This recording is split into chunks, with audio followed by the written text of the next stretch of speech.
நம்பிக்கை நம்பிக்கை நம்பிக்கை நம்பிக்கை இல்லாமல் நாளை இல்லை.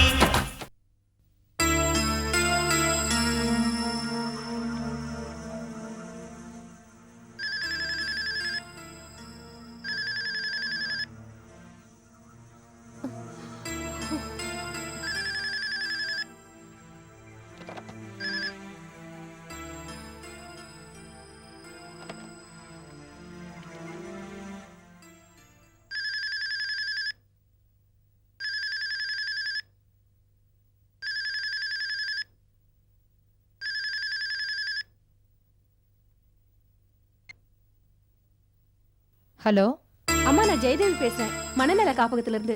என்ன காலங்காத்தால ஃபோன் பண்ற? ரொம்ப அவசரம். நம்ம விசாலாட்சியில அவங்க மனநல காப்பகத்துல இருந்து தப்பிச்சு ஓடிட்டாங்கம்மா. என்ன சொல்ற நீ? எப்போ? நேத்து ராத்திரி தப்பிச்சு ஓடி இருக்காங்க. எப்படி? சரி, நான் அப்புறம் பேசுறேன்.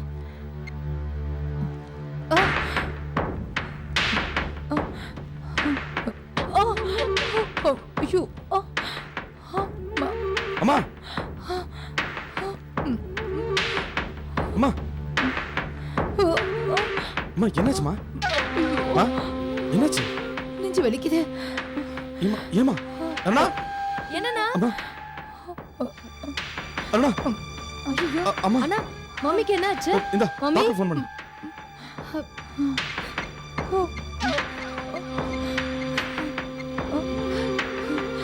டாக்டர் கூப்பிட வேண்டாப்பா. நீங்க 2 பேரும் என் பக்கத்துல இருந்தா அதுவே போதும். ஹலோ டாக்டர், நான் அண்ணா பேசுறேன். மம்மிக்கு உடம்பு சரியில்லை, கொஞ்சம் சீக்கிரமா வர முடியுமா? Thank you doctor. அண்ணா, டாக்டர் இப்ப வந்துடுறாங்களாம். வசந்த், அருணாவை நான் செல்லமாவே வளர்த்துட்டேன். அவ மேல உனக்கு ஒன்றும் கோபம் இல்லையே? என்னம்மா இது? அருணா என் தங்கச்சி. எனக்கு ஏதாவது ஒண்ணு ஆயிடுச்சுன்னா உன் தங்கச்சி நீ கைவிட்டுடாதப்பா. ஏமா இப்படிலாம் பேசுற? உனக்கு ஒன்றும் ஆகாது. இல்ல, எனக்கு மனசே சரியில்லை. யார் என்ன சொன்னாலும் நீ நம்ப கூடாது. இந்த அம்மாவை நீ மறந்துடக்கூடாது. என்னம்மா இது? பெத்த அம்மாவை யாராவது மறக்க முடியுமா? இல்ல, உன்னை என்கிட்ட இருந்து பிரிச்சுடுவாங்களோன்னு எனக்கு பயமா இருக்குப்பா. மா, நம்மளை யாராலையும் பிரிக்க முடியாது. தைரியமா இரு, பயப்படாத. இதே மாதிரி நாம எப்பவும் இதே வீட்டுல ஒன்னா இருக்கணும்பா. வாங்க டாக்டர். அம்மாக்கு லேசா நெஞ்சு வலிக்குதுன்னு சொன்னாங்க, கொஞ்சம் பாருங்களேன். சிந்தாமணிமா, என்ன ப்ராப்ளம்?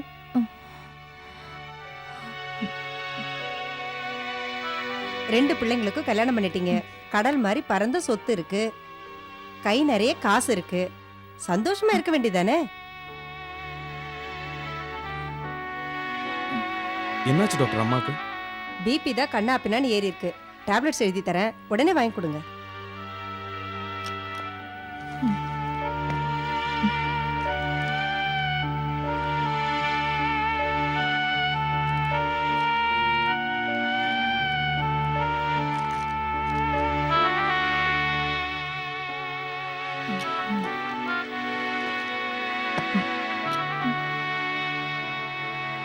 அப்ப நான் வரேங்க. சரி டாக்டர். டாக்டர், மம்மிக்கு பயப்படுற மாதிரி ஒண்ணும் இல்லையே? எதுக்கு பயப்படணும்? உங்க அம்மா இன்னும் 50 வருஷத்துக்கு உயிரோட இருப்பாங்க, அதுக்கு நான் கேரண்டி. சிந்தாமணிமா, கவலைப்படாம இருங்க. வரட்டுங்களா? Thank you doctor. அம்மா, நான் போய் இந்த மெடிசின்ஸ் எல்லாம் கொடுத்து அனுப்புறேன். அப்புறம் நான் ஆஃபீஸில் தான் இருப்பேன். ஏதாவது தேவைன்னா எனக்கு ஃபோன் பண்ணுங்க, இமிடியேட்டாக வந்துடுறேன். இல்ல வசந்த், இன்னைக்கு நீ எங்கேயும் போக கூடாது, வீட்லயே இரு. இன்னைக்கு எனக்கு நிறைய வேலை இருக்குமா. அம்மா சொல்றேன்ல, கேளுப்பா. சரி, இந்த மெடிசின்ஸ் வாங்கிட்டு வந்துட்டுமா? இல்ல, முதல்ல நீ உட்காரு. ஓகே.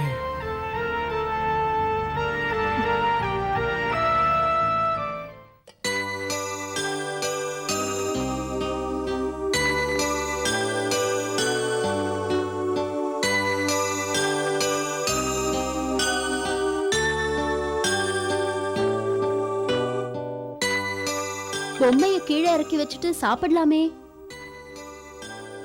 இது பொம்மை இல்ல, என் குழந்தை. சரி, உங்க குழந்தைய இப்ப கீழே இறக்கி விடுங்க, சாப்பிட்டதுக்கு அப்புறம் தூக்கி வச்சுக்கலாம். ஐயோ, என் குழந்தைய கீழே விட்டா அந்த சிந்தாமணி வந்து தூக்கிட்டு போயிடுவா. ஏற்கனவே ஒரு குழந்தைய அவகிட்ட பறி கொடுத்துட்டேன். இந்த குழந்தையும் கீழே விட்டு அவ தூக்கிட்டு போயிடுவாமா. இத பாரு, எனக்கு அவ வந்துடுவாளோன்னு ரொம்ப பயமா இருக்குமா. அம்மா, இது இதயங்கள் வாடுற இரும்பு கோட்டை. இந்த கோட்டைக்குள்ள சிந்தாமணியால நுழையவே முடியாது. அது மட்டும் இல்ல, உங்க பாதுகாப்புக்காக உங்களை சுத்தி ஒரு நெருப்பு வளையம் நான் போட போறேன். அதை மீறி சிந்தாமணியால உங்களை ஒண்ணும் செய்ய முடியாது. நீங்க இனிமேல் சிந்தாமணிக்கு பயப்படவே வேண்டாம். அப்படியா? ஆமாம்மா, இவ்வளவு வருஷம் மனநல காப்பகத்துல பைத்தியக்காரிங்கிற போர்வேல கம்பிக்கு பின்னால உங்களை அடைச்சு வச்ச கொடூரமான நாடகம் முடிஞ்சு போச்சு. இனிமே நீங்க ஒரு சுதந்திர பறவை. நானும் அப்பாவும் உங்களுக்கு என்னைக்கு இருப்போம். இனிமே நீங்க எதுக்கும் பயப்படக்கூடாது. இல்லம்மா, உனக்கு அந்த சிந்தாமணி பத்தி முழுசா தெரியாது. எனக்காமா தெரியாது? இது என்ன? நீ முழுகாம இருக்க, ஒரு குழந்தைய சுமந்துகிட்டு இருக்க. இதுக்கு காரணம் யாருன்னு தெரியுமா? அந்த சிந்தாமணியோட புள்ள. என்னது? சிந்தாமணிக்கு புள்ளையா? அவளுக்கு ஒரு பொண்ணு மட்டும்தானே இருக்கா? இல்லம்மா, ஒரு புள்ளையும் இருக்கான். அவ பையனாலதான் நான் இந்த அளவுக்கு பாதிக்கப்பட்டிருக்கேன். சிந்தாமணியோட புள்ள என் வயத்துல ஒரு குழந்தைய கொடுத்துட்டு எனக்கு துரோகம் பண்ணிட்டு போயிட்டான். அந்த சிந்தாமணி கொஞ்சம் கூட ஈவிரக்கம் இல்லாம இந்த குழந்தைய அழிக்கணும்னு என்ன ஓட ஓட விரட்டினா. புனிதமான மருத்துவ சேவை செஞ்சிட்டு இருந்த என்ன விபச்சாரின்னு அபாண்டமா பழிய சுமத்தி 15 நாள் ஜெயிலுக்கு அமிச்சிட்டா. ஒரு பொண்ணுக்கு என்னெல்லாம் கொடுமை செய்யக்கூடாதோ அது அத்தனையும் அவ எனக்கு செஞ்சா. என்ன மட்டும் இல்ல, இனி எந்த பொண்ணையும் யாரும் கொடுமைப்படுத்தக்கூடாது. கங்கா, காவேரி, யமுனான்னு நதிங்களுக்கெல்லாம் பொண்ணு பேர வைக்கிறோம். காமாட்சி, மீனாட்சி, பார்வதின்னு எவ்வளவு பெண் தெய்வங்களை கும்பிடுறோம். ஆனா நடைமுறை வாழ்க்கையில பொண்ண தெய்வமா பார்க்க வேண்டாம். அட்லீஸ்ட் பொண்ணா பார்த்தா அதுவே போதும். வசந்த் மாதிரி சில ஆம்பளைங்க பொண்ண போத பொருளா பாக்குறதுனாலயும் சிந்தாமணி மாதிரி சில பெண்கள் கொடுமைப்படுத்துறத பார்க்கும்போதும் நான் தொடங்கி இருக்கிற இந்த தர்ம யுத்தத்துல நியாயம் இருக்குன்னு தான் எனக்கு படுது. ஒரு நந்தினி பாதிக்கப்பட்டது போதும். எனக்கு நடந்த இந்த கொடுமை இனிமே எந்த பொண்ணுக்கும் வரக்கூடாது. வரவும் நான் விட மாட்டேன். அழாதம்மா நந்தினி, அழாத. அந்த சிந்தாமணியால நீ இவ்வளவு பாதிக்கப்பட்டிருக்கியா? ஆமாமா, அன்னைக்கு இந்த தெய்வம் மட்டும் இல்லைன்னா இந்த நந்தினி தெருவுல அனாதையா நின்னு இருப்பா. என்ன தன்னோட மகளா அன்பா அரவணைச்சதுனாலதான் இன்னைக்கு ஆவேசமா என்னால தலை நிமிர முடிச்சது. நந்தினி உயிரையே கொடுத்து என்னை வாழ வச்சிருக்கா விசாலாட்சி. அவ செஞ்சிருக்கிற தியாகத்துக்கு முன்னால நான் செஞ்சதெல்லாம் ஒண்ணுமே இல்லை. நாம எதை விதைச்சோமோ அதைத்தான் அறுவடை செய்வோம். நந்தினி நல்லதையே விதைச்சா, நல்லதை அறுவடை பண்ணா. ஆனா சிந்தாமணி பாவத்தை விதைச்சிருக்கிற. அதுக்குண்டான பலனை அவ கண்டிப்பா அனுபவிக்கத்தான் போற. தாய்மையை அவமானப்படுத்தணுங்களே, தண்டிச்சுதான் ஆகணும். சிந்தாமணி என் வாழ்க்கைய நாசமாக்குன பாவி. நான் எப்படி வாழ்ந்தவ தெரியுமா? இன்னைக்கு ஒரு பைத்தியக்காரியா பாதி மனுஷியா வாழ்ந்துட்டு இருக்கேன். அம்மா அம்மா, இத பாருங்க, இத்தனை வருஷம் நீங்க அழுதது போதும். இனிமே நீங்க அழவே கூடாது. சாப்பிடுங்க.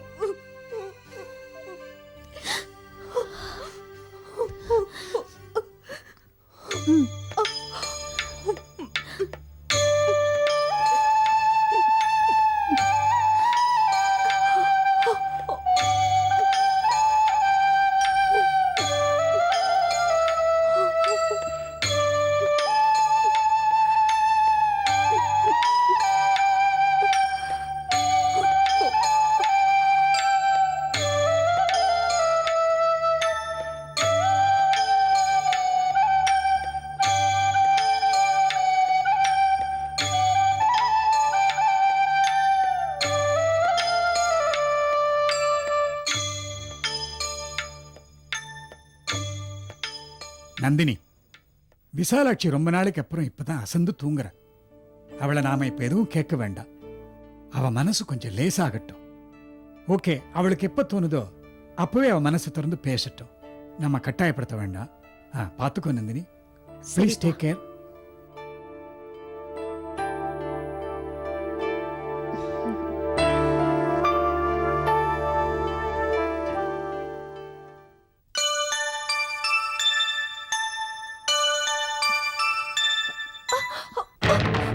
யாரு யாரு யாரு யாரு என் குழந்தை என்கிட்ட இருந்து பிரிச்சது? நான் தான்மா, பயப்படாதீங்க. நந்தினியா? ஆமா, இனிமேலும் இந்த பொம்மை உங்களுக்கு தேவையா? இல்லம்மா, இப்ப எனக்கு எல்லாமே புரியுது. இது என் குழந்தை இல்ல, வெறும் பொம்மை தாங்கிறது எனக்கு நல்லா புரியுது. இருந்தாலும் இந்த பொம்மை என்கிட்ட இருந்தா என் மனசுக்கு ரொம்ப சந்தோஷமா இருக்கு நந்தினி. நல்லது தானே, வச்சுக்கோங்க. ஆனா இன்னும் கொஞ்ச நாள்ல உண்மையான குழந்தைய பெத்து உங்க கையில கொடுக்கறேன். கொஞ்சங்க, விளையாடுங்க, எல்லாம் நீங்களே பண்ணுங்க. உன் குழந்தை என்கிட்ட கொடுக்க போறியா? அதை நான் ஜாக்கிரதையா பாத்துப்பேன். என்ன? அம்மா, என்னம்மா? கர்ப்பத்தை வயித்துல சுமந்துட்டு இருக்கிற இந்த நேரத்துல ஒவ்வொரு பொண்ணும் பெத்த தாய் பக்கத்துல இருக்கணும் தான் ஆசைப்படுவா.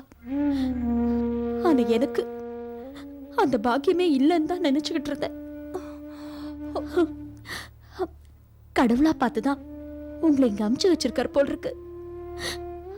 அம்மா, உங்களை என் தாயா நினைச்சு உங்க மடியில தலை வச்சு படுக்கலாமா? என்னம்மா இது? வாங்க. நீ இனிமே இந்த மாதிரி எல்லாம் பேசக்கூடாது. உனக்கு தாய் இல்லாத குறை இருக்கவே கூடாது. நான் இருக்கேன்ல, வா. இனிமே நான் தான் உனக்கு எல்லாம். அப்படி எல்லாம் பேசக்கூடாது. அழாதம்மா, அழாத நந்தினி. நான் இருக்கேன்ல, இந்த அம்மா இருக்கு.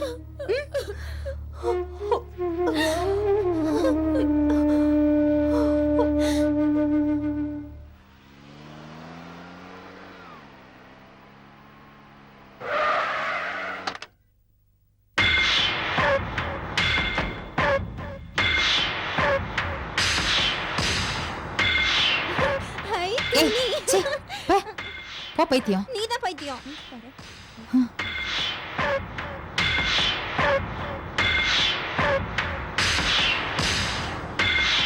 வாங்க மேடம். விசாலாட்சி எப்படி தப்பிச்சா? அதான் எங்களுக்கு எப்படின்னு தெரியல மேடம். ஒரு பைத்தியம் எப்படி தப்பிச்சு போகுதுன்னு கூட தெரியலன்னா எதுக்காக இந்த காப்பகத்தை நடத்துறீங்க? பேசாம க்ளோஸ் பண்ணிட்டு போக வேண்டியதானே? விசால மட்டும்தான் தப்பிச்சாளா, இல்ல கூட இருந்த பைத்தியம் கூட தப்பிச்சிட்டாங்களா? விசால மட்டும்தான் தப்பிச்சிருக்காங்க மேடம். அதான் எனக்கும் சந்தேகமா இருக்கு. இத்தனை பைத்தியங்க இருக்கும்போது விசால மட்டும் எப்படி தப்பிச்சிருக்க முடியும்? அதான் எங்களுக்கே ஆச்சரியமா இருக்கு மேடம். சமீபத்துல அவளை பார்க்க வேற யாராவது வந்தாங்களா? யாருமே வரதில்லை மேடம். உங்களை தவிர விசாலத்தை பார்க்க வேற யாருமே வரது கிடையாது. கொஞ்ச நாளா அவங்க ரொம்ப மன தெளிவா இருக்காங்க. என்ன பொறுத்த வரைக்கும் அவங்க பைத்தியமே இல்ல மேடம். நான் விசாலத்தோட ஹெல்த் சர்டிபிகேட்டை கேட்டு வரல. இப்ப அவ எனக்கு வேணும். ஓடி போனவங்கள தேடிதான் மேடம் பிடிக்க முடியும். நீங்க திடீர்னு கேட்டா நாங்க எங்க போறது? என்ன ஓவரா பேசுற? யார்கிட்ட பேசுறோன்னு தெரிஞ்சுதான் பேசுறியா? விசாலத்து மேல நீங்க எவ்வளவு பாசம் வச்சிருக்கீங்கன்னு எனக்கு தெரியுமா? சொல்லவா? சரி சரி, நடக்க வேண்டியதை பாப்போம். இன்னும் 24 மணி நேரத்துக்குள்ள விசாலாட்சி எனக்கு கிடைக்கலன்னா இதுல சம்பந்தப்பட்ட எல்லாரையும் கொண்டு போய் போலீஸ் ஸ்டேஷன்ல நிறுத்துவேன். அதுக்கு அவசியமே இல்ல மேடம். விசாலாட்சி காணாம போன விஷயமா ஏற்கனவே கம்ப்ளைண்ட் ரெடி பண்ணி வச்சுட்டேன். இன்னைக்குதான் கொண்டு போய் கொடுக்க போறேன். அது சம்பந்தமா உங்க வீட்டுக்கு விசாரிக்க வருவாங்க. இவ்வளவு சீக்கிரம் கம்ப்ளைண்ட் தர வேண்டாம். நான் சொல்லும்போது கொடுத்தா போதும். இல்ல மேடம், அது எங்க கடமை. விசாலத்தை தேட போறது நான் ஒருத்தி தானே. நான் சொல்றேன், இப்ப போலீஸ் கம்ப்ளைண்ட் கொடுக்க வேண்டாம். போலீஸ் என் வீட்டுக்கு வரவும் வேண்டாம். சரிங்க மேடம், நீங்க சொன்னதுக்கு அப்புறம் நான் கம்ப்ளைண்ட் பண்றேன். சரி, விசாலத்தை நான் தனிப்பட்ட முறையில தேட சொல்றேன். அவ இங்க வந்தானா உடனே எனக்கு தெரியப்படுத்துங்க. சரிங்க மேடம்.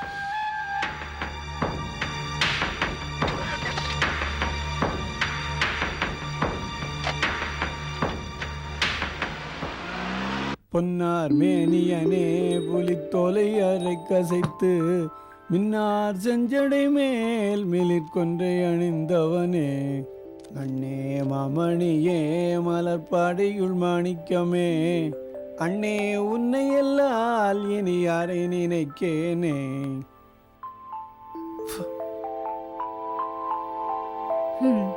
என்னப்பா அது வயசான காலத்துல கொஞ்ச நேரம் படுத்து ரெஸ்ட் எடுக்காம இந்த மாதிரி ஏதாவது வேலை பண்ணிட்டே இருக்கீங்களே? 30 வருஷமா ஆஃபீஸ்க்கு போய் பகல்ல தூங்கி பழக்கம் இல்லாமல் போச்சுமா. பூஜை சாமான் பாரு, தூபக்கால் தீபக்கால் எல்லாம் கருத்து போச்சு. பண்டிகை வருது இல்லையா, அதனால தான் புளியை போட்டு தேய்ச்சி விபூதியை போட்டு பாலிஷ் பண்ணுறேன். சரிப்பா, நீங்க என் கூட வாங்க. எங்கம்மா? வாங்கப்பா சொல்றேன், வைங்கத வாங்க.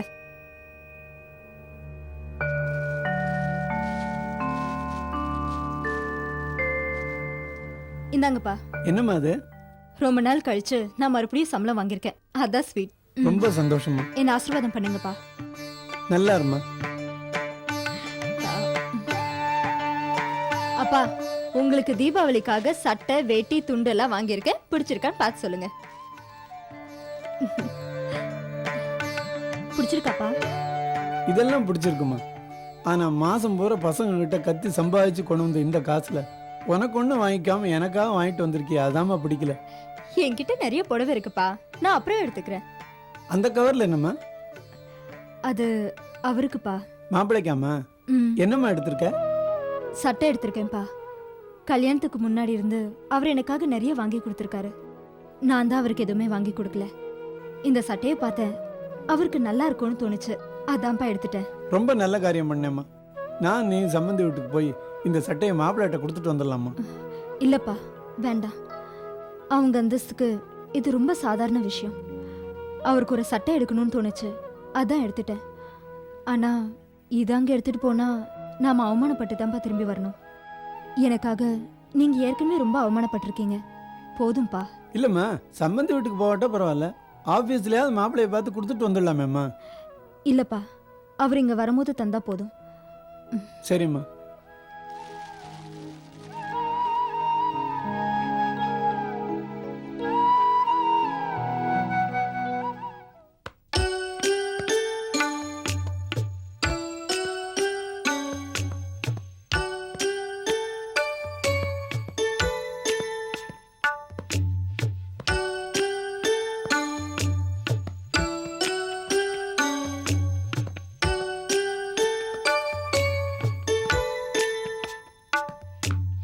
தீபிகா, டாடி எப்படிமா இருக்க? நல்லா இருக்கேன் டாடி. விளையாடு. சரி டாடி. வணக்கம் மேடம். வாங்க சிட்டி பாபு. தீபிகா இப்போ எப்படி இருக்கா மேடம்? நல்லா தானே இருக்கா, விளையாடிட்டு இருக்கா பாருங்க. வாங்க, உங்ககிட்ட கொஞ்சம் பேசணும். என்ன சிட்டி பாபு, பணத்துக்கு என்ன ஏற்பாடு பண்ணீங்க? அதுக்கு தான் மேடம் அலைஞ்சிக்கிட்டு இருக்கேன், ஆனால் எங்கேயும் கிடைக்க மாட்டேங்குது. கூடி சீக்கிரம் ஏற்பாடு பண்ணிடுங்க சிட்டி பாபு. டாக்டர் ரொம்ப ப்ரெஷர் கொடுத்துட்டு இருக்காரு.